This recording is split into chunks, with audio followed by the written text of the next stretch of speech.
Assalamualaikum warahmatullahi wabarakatuh. Waalaikumsalam warahmatullahi wabarakatuh. Selamat pagi anak-anak.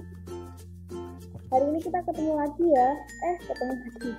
Maksudnya baru ketemu pertama kali ya lewat aplikasi Zoom di pelajaran Bahasa Indonesia kelas 8. Di kelas 8 ini kan ada 4 guru ya. Yang pertama Yarom, yang kedua Pak Teguh. Mungkin yang pertama itu Yarom itu ngisi di kelas 8A sama B. Kemudian yang kelas 8C biasanya ketemunya sama Pak Teguh.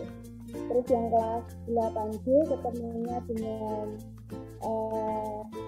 Miss Mia.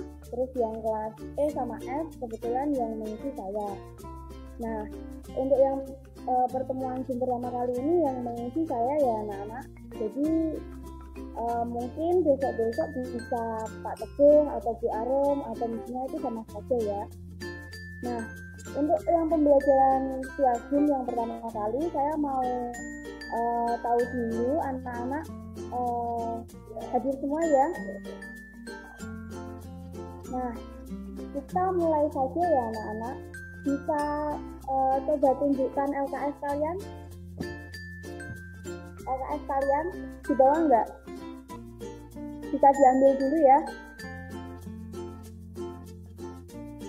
Kalau sudah diambil, kalian bisa tunjukkan di layar HP kalian kayak gini.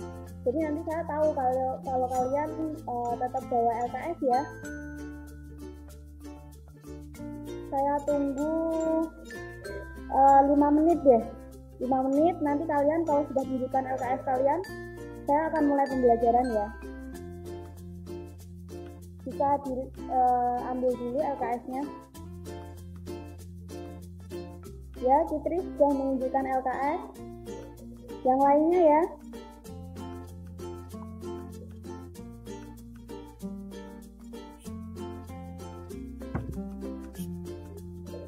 Yanti sudah. Tanah sudah.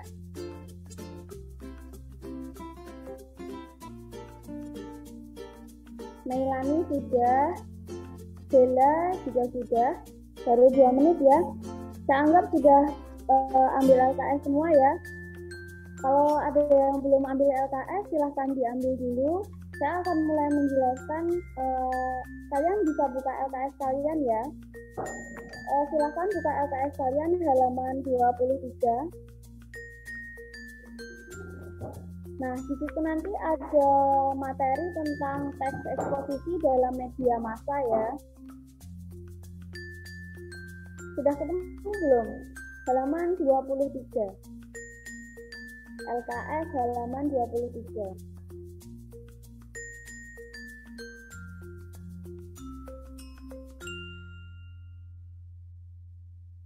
Ya, dibuka halaman 23. Nanti akan saya tunjukkan PowerPoint mengenai materi yang akan saya sampaikan. Jadi nanti anak-anak silahkan membuka LKS, sementara saya menjelaskan via PowerPoint yang sudah saya buat ya. Jadi kalian nanti melihat PowerPoint-nya. Saat yang pertama adalah kita mempelajari di bab ketiga ya, unsur-unsur teks eksposisi ya. Nah, teks eksposisi itu apa sih? Nanti kita akan tahu ya. Di sini ada beberapa materi. Ke slide pertama dulu. Ya, ada 5 materi ya. Yang pertama pengertian dan ciri-ciri teks eksposisi. Nanti kita akan belajar itu. Yang kedua unsur-unsur teks eksposisi. Yang ketiga menyimpulkan isi teks eksposisi. Yang keempat menelaah struktur dan kaidah teks eksposisi. Dan yang kelima adalah menyajikan teks eksposisi. Nah, untuk mempelajari 5 ini kan sepertinya agak lama ya. Jadi nanti mungkin saya akan menjelaskan hanya 3. Dari poin A, poin B, sampai poin C. Pengertian dan ciri-ciri teks eksposisi, unsur teks eksposisi, dan menyimpulkan isi teks eksposisi. Bisa dipahami ya anak-anak, kita hanya akan mempelajari 3 materi hari ini ya. Untuk pertemuan selanjutnya nanti akan diteruskan dengan materi menelaah struktur dan kaidah teks eksposisi, dan yang terakhir menyajikan teks eksposisi. Langsung saja ya, kita masuk ke materi yang pertama. Yang pertama materinya adalah pengertian dan ciri-ciri teks eksposisi. Ya, slide kedua Pak Budi. Nah, pengertian dan ciri-ciri teks eksposisi. Nah, teks eksposisi itu apa sih? Berasal dari bahasa Inggris exposition, bahasa Latin juga exposition yang berarti memberitahukan, memaparkan, menguraikan atau menjelaskan. Nah, di LKS kalian juga diberikan pengertian ya, teks eksposisi itu halaman 24. Kalian bisa lihat sendiri ya. Nah, di situ tertulis teks eksposisi adalah teks yang mengandung sejumlah informasi yang ditulis dengan tujuan untuk menjabarkan atau memberikan pengertian tentang sesuatu dengan gaya penulisan yang singkat, padat, dan akurat. Kalau kalian biasanya baca koran, nah itu namanya teks eksposisi. Kalian biasanya lihat berita, nah itu teks eksposisi juga. Jadi teks eksposisi itu sebenarnya kalian bisa temui di mana saja sih, di media. Di sini kan kita mempelajarinya teks eksposisi di media massa ya. Jadi kalian bisa baca teks eksposisi itu ada di internet, di Facebook, di Instagram, terus di koran, terus di TV, di berita itu juga teks eksposisi. Nah, ciri-cirinya di situ disebutkan 3 ya anak-anak.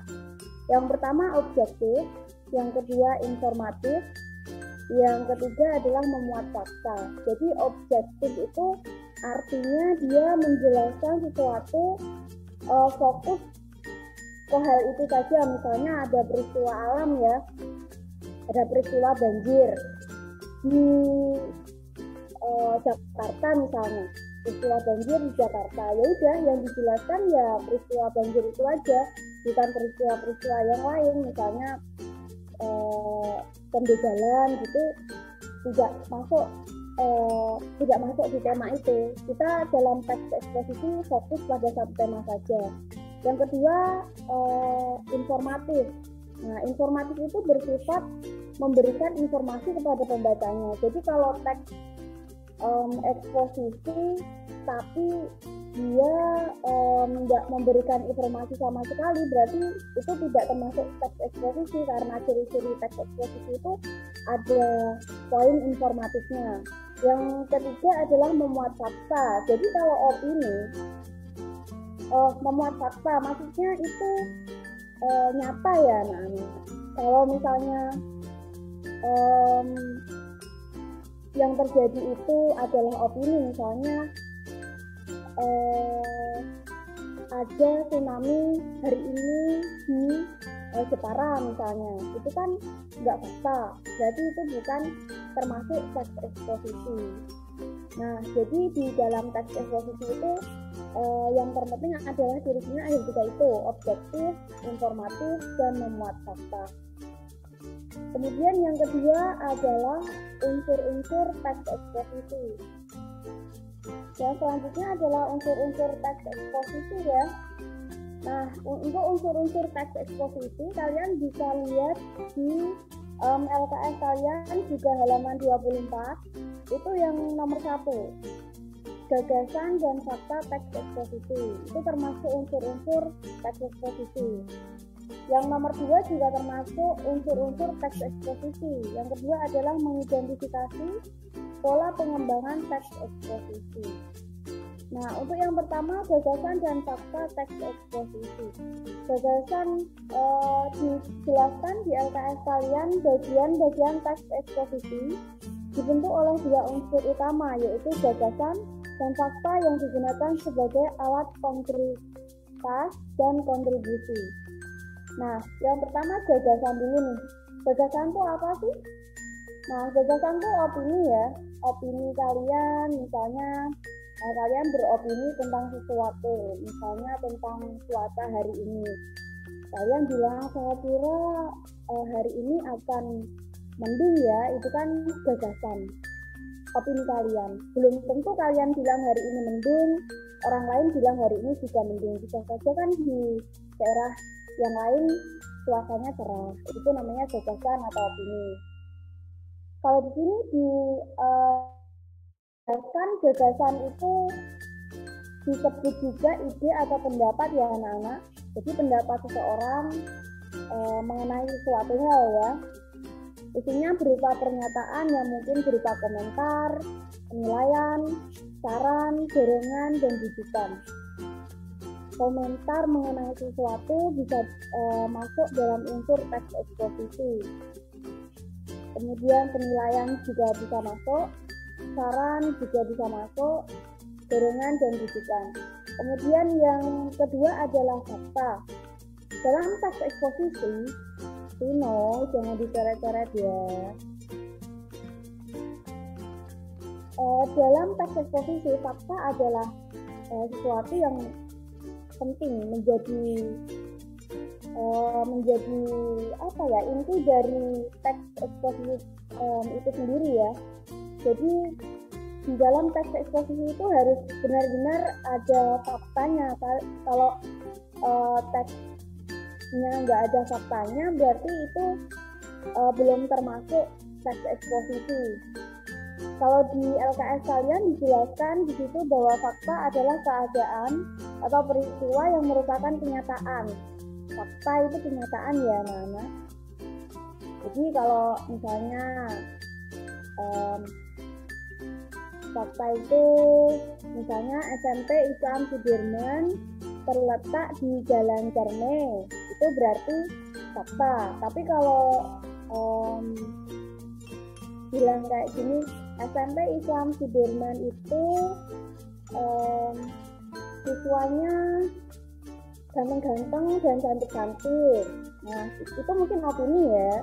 Belum tentu orang yang lain bilang kalau siswa SMP Islam Sudirman itu ganteng dan cantik ya. Belum tentu ya. Terus di sini dijelaskan juga bahwa fakta adalah sesuatu yang benar-benar terjadi. Dalam teks eksposisi, fakta berfungsi untuk memperkuat gagasan sehingga diharapkan lebih. Ayo dicorek-corek lagi. Dalam teks eksposisi, fakta berfungsi untuk memperkuat gagasan sehingga diharapkan lebih meyakinkan khalayak. Jadi dalam teks eksposisi itu fakta fungsinya sebagai penguat ya anak-anak. Kalau kita mempunyai pendapat, kita jadikan suatu tema, kemudian kita harus menyertakan fakta-fakta yang mendukung sebuah pendapat itu. Ya, sampai sini ya untuk gagasan dan fakta. Bingung apa enggak? Ya nanti kalian sambil jalan sambil ngerjain tugas nanti enggak bingung. Tapi kalau dengerin Bu Wanda aja ngoceh kayak gini ya pasti ya bingung ya. Terus yang kedua adalah pola pengembangan teks eksposisi. Pola pengembangan teks eksposisi bisa kalian lihat ya di LKS kalian halaman 24. Halaman 24 itu yang poin 2. Mengidentifikasi pola pengembangan teks eksposisi. Di situ disebutkan 4 ya anak-anak. Yang pertama itu pola khusus, pola umum khusus atau deduktif. Yang kedua adalah pola khusus umum atau induktif.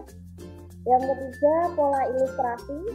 Yang keempat adalah pola perbandingan. Nah, di situ cara kita untuk mengembangkan teks eksposisi itu dibedakan menjadi 4 ya. Nanti misalnya kalian akan membuat teks eksposisi, kalian akan mengaplikasikan salah satu dari pola-pola ini.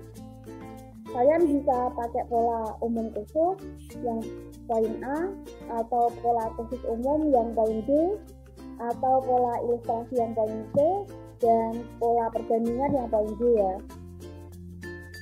Misalnya kalau kalian mau membuat teks eksposisi menggunakan pola yang pertama dulu, yaitu pola umum khusus. Itu termasuk paragraf deduktif. Maksudnya apa?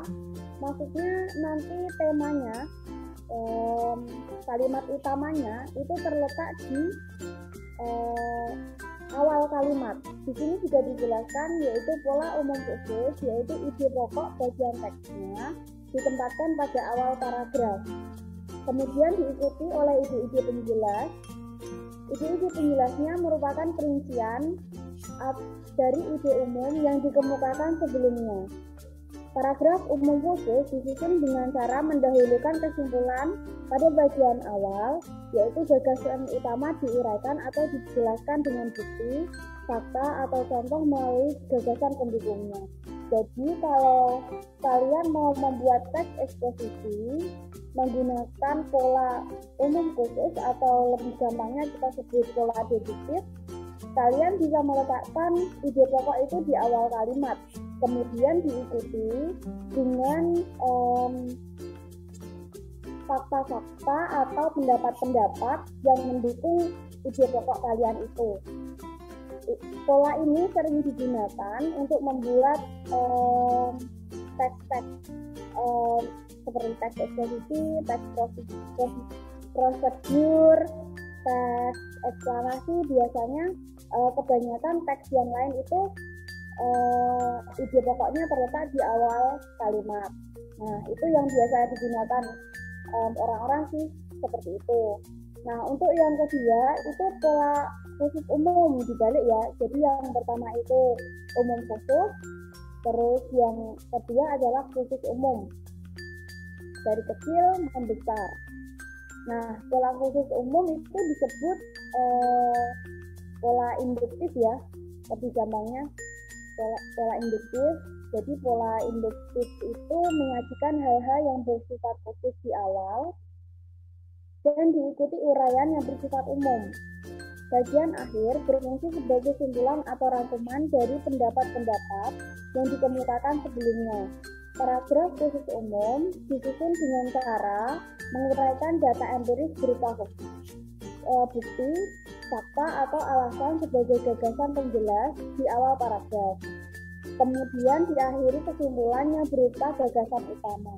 Jadi kalau deduktif itu paragraf, kalau deduktif itu gagasan pokoknya di awal, di depan. D berarti gagasan pokoknya depan, deduktif depan. Berarti kalau induktif berarti gagasan pokoknya ada di belakang. Induktif berarti gagasan pokok berada di belakang. Kalau deduktif itu depan, gagasan pokoknya ada di depan. Yang perlu diingat-ingat itu sih supaya gampang